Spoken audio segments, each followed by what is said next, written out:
Hello everyone, Pretty Scooty here, and welcome back to more of Tears of the Kingdom. Last time, we finally got the paraglider, and now we can set off on our adventure without fear of falling face first into death. Hello. Ah, what a pleasant morning! Hey, you. Isn't sure you've got the pad? Yes? Per and I worked on that design. I'm the one who put it together, you know? We should have called it the Robbie pad, technically speaking. Yeah, but you're gonna be dead in like 10 years. What? Nothing. Come on, Goggles. Are you even listening to me? Oh, yes. Sorry, you were saying. I was saying I want to go investigate the depths. Look, if you're not going to listen to me, I'll go and jump into that chasm myself. No way, no how. You can't do that. The depths are far too vast for you to explore on your own, and we've only barely begun to look into them. I'd love to go gallivanting around down there too, but who knows what wonders are at the bottom of those chasms. But no matter how wondrous they may be, it's far too dangerous for you. I'm not to allow our young prodigy to go wandering around somewhere so unknown, so foul. If anything were to happen to Purr's favorite student, it'd be the end for me. The end! Purr could probably kick his butt, let's be honest. But I need to more on that figure. We have more info on it. I should be able to help us understand the depths. The what? Oh, Swordsman, sorry, I didn't mean to leave you out of the conversation. And now we get the properly notification of Josha. Let me get you up to speed. Our survey team brought back some artifacts from the journey into the depths. One of them caught my eye. That's a rock. This piece of slate, specifically the image depicted on it. See that figure standing up on two legs with one arm raised up? Well, I have a theory. I think it could be evidence that the mysterious people that once lived in the depths.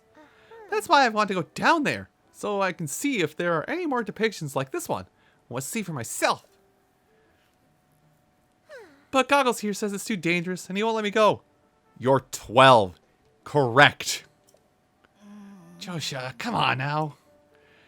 Tell you what, I'll go down there myself and see if I can find anything about the figure on that slate. And Link will join me. Sumi must excuse me.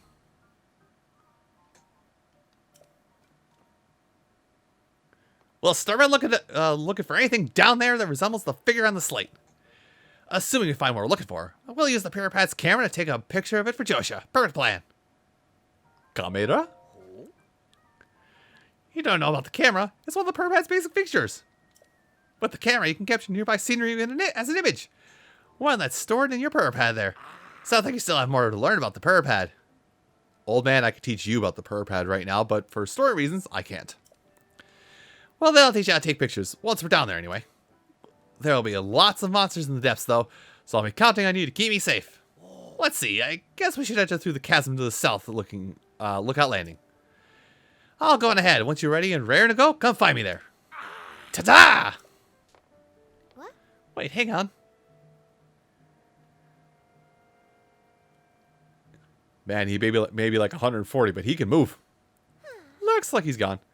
I'm sorry to get roped into all this, Swordsman. Goggles means well, but he wants to help me. He leaps before he looks. Yeah. But here, maybe this will help you out at least. Incredibly so. I'm gonna take this too. Lily gearing me up. The caves are pretty deep, so light from the surface doesn't make it down there. It's pitch black. But if you attach your bright bloom seed to an arrow and shoot it, it'll light up the area. Definitely a useful trick down there. Okay, you'll want to head straight out of Lookout Landing's southern gate. You'll find a chasm with goggles used just outside. I don't know too much about your camera works, but I'm counting you bringing back a picture. Oh, and please look after Goggles for me. And that is tied to this strange creature. Pose. This strange creature, we'll learn more about in due time, but it's here for a reason. So, this is kind of the structuring I want to do with this, kind of to get our bases covered, and then we'll kind of work our way back. Why is this covered up? Why did you cover this up? If I may. Wait, it covers it back up if even if you activate it once before? That's stupid. Like, this place is never covered back up, ever, in the game. Once it's open. So I guess that's kind of a weird thing we found out together, where if you can open it once, and then it gets closed back up because, for story reasons, you're not supposed to know how to do this yet, technically. Yes, I'm well aware. Thank you. Did it? No, it did not. Okay. I'm going to keep checking here, because for, like, starting progress, there is something kind of important we can do down in that area. But I guess not now. So let me just, using this to kind of draw a map. This is kind of what I want to do right now, just to kind of give us a starting point.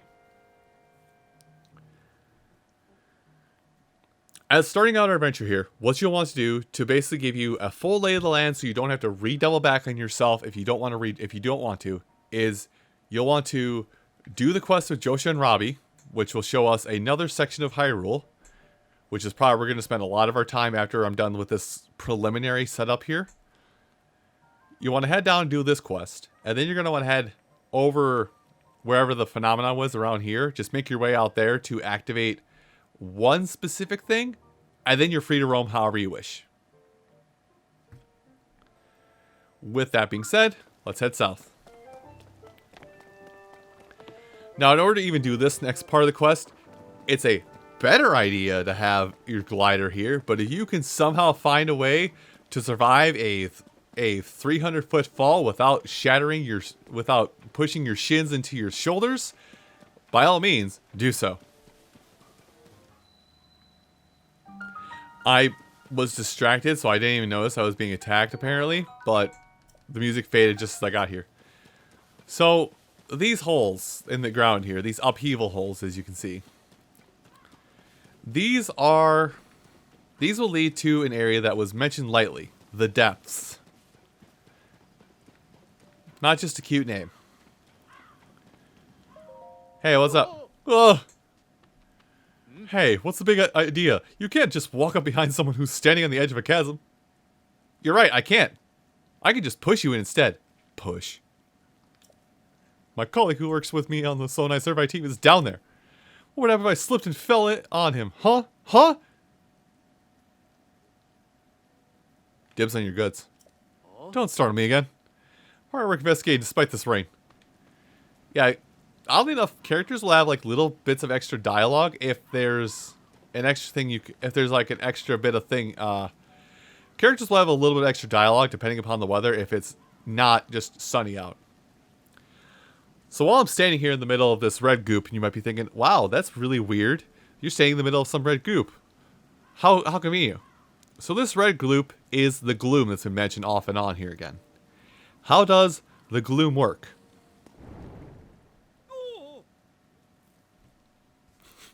I feel like I'm being taught here.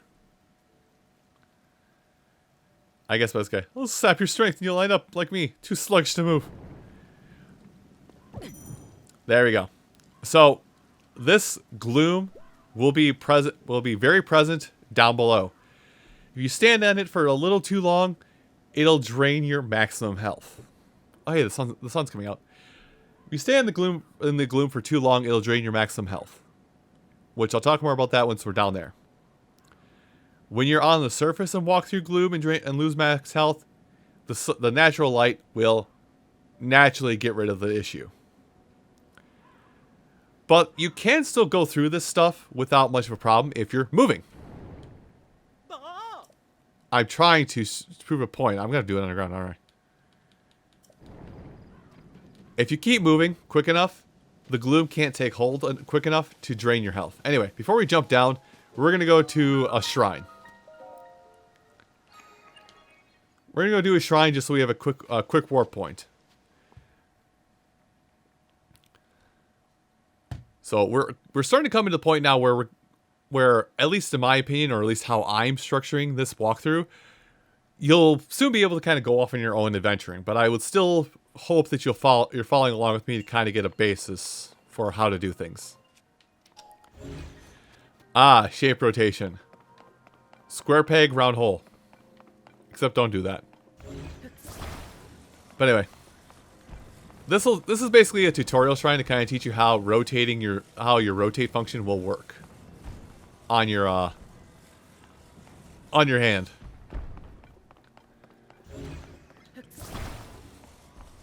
So, use this shrine as an opportunity to experiment with such.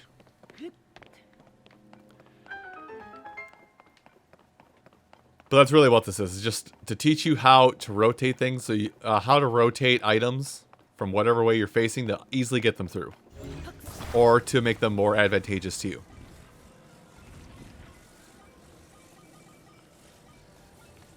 As I proceed to do that.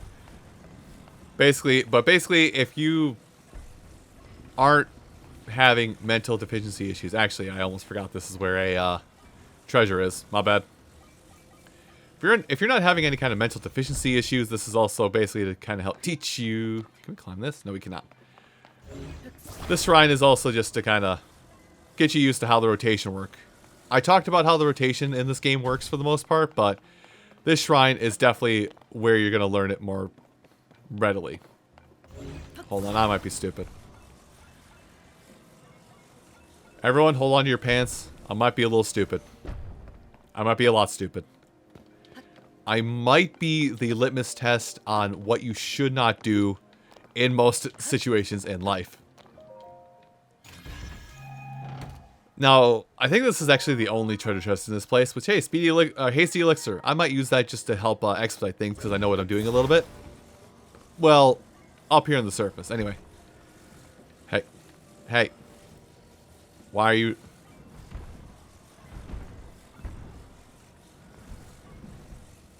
I'm not... Okay, I was about to say, I better not be getting bullied on this. Sometimes getting things through cracks is a little non-intuitive, so you have to forgive me if I kind of just fumble about a little bit.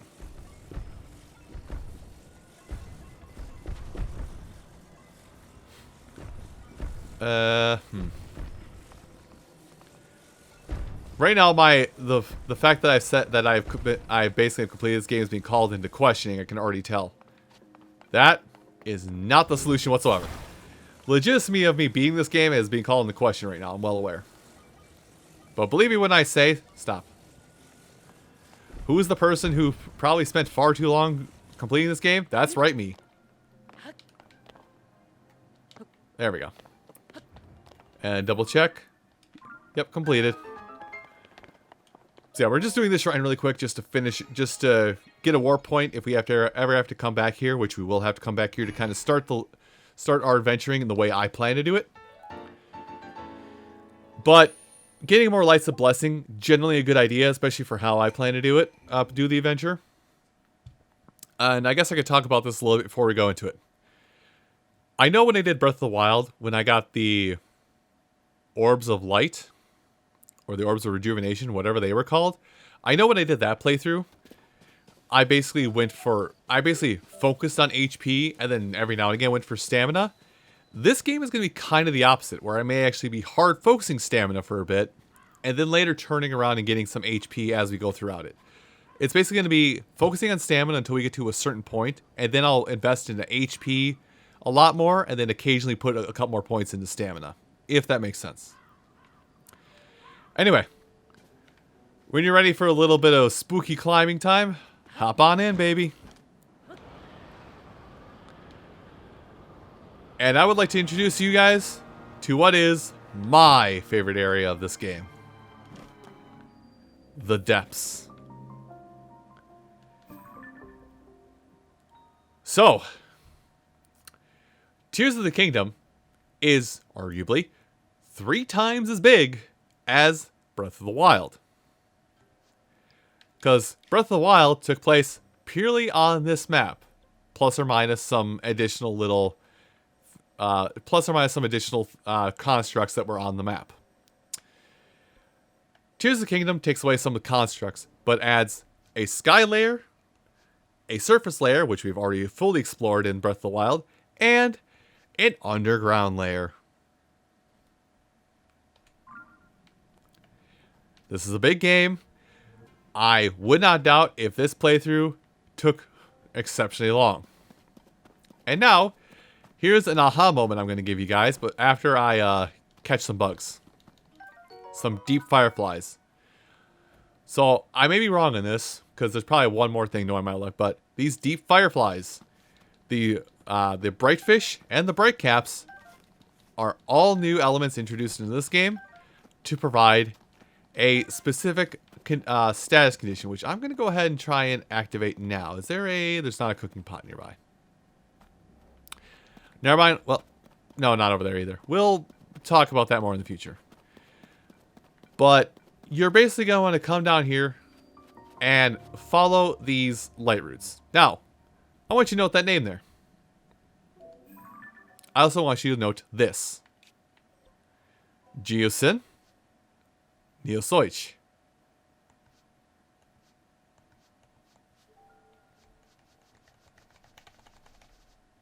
Have I given you an epilepsy yet? Cool.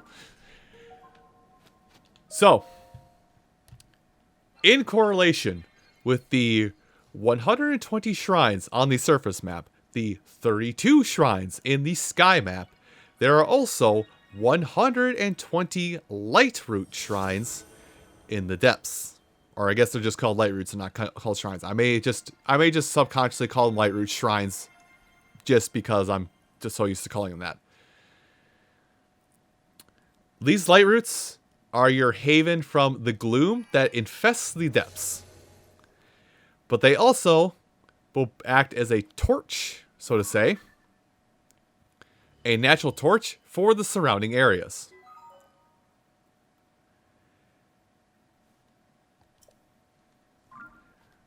Basically, when you're underground here, going from Lightroot to Lightroot, which you can see another one over there. Going from Lightroot to Lightroot is your basic means of progressing underground. Now, we're still looking for Robbie, and I'll tell you right now, just kind of explaining it, that NPC over there will say, hey, Robbie was over there, but then he just kept going and kept going. So when you're underground here, A, be careful of the gloom. The gloom is not a friendly place. It is not a fun place. Also, let me just highlight that really quick. The gloom is not a safe haven. But also, as you find Lightroots, make sure that you, when you light them, you come to the upper world map here and place something directly above a Lightroot to say, hey, there's something here, which I can't do it here because I have this pin here. Well, I guess this will work fine for now. Lightroots underground correlate directly to shrines on the surface level. So if you know where a shrine is on the surface level, if you know where a shrine is on the surface level, it is directly connected to where a Lightroot is in the depths. And again, vice versa. Anyway, I gotta grab some more of these. But now we're going to start getting to some of the reasons why I love the depths. A, the exploration is amazing down here. I love exploring this place. When I first came down here, I stayed down here. I did not leave the depths.